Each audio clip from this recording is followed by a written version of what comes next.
If you like our video, click the button to subscribe to our channel and get easy access to new content.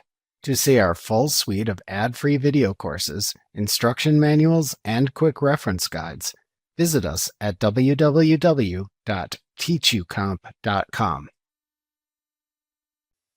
The Plus Create button in the QuickBooks Online interface lets you create new transactions. This is the same as the Plus New button in the classic QuickBooks Online interface. To show the menu of transactions you can create in QuickBooks Online, hover over the Plus Create button in the navigation bar.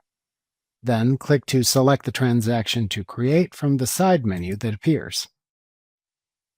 Additionally, you can now also create new customers, vendors, contractors, employees, and products and services by selecting the available choices under the headings in this menu.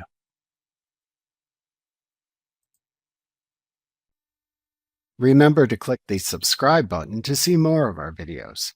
See our full suite of courses, instruction manuals, and quick reference guides at www.teachucomp.com.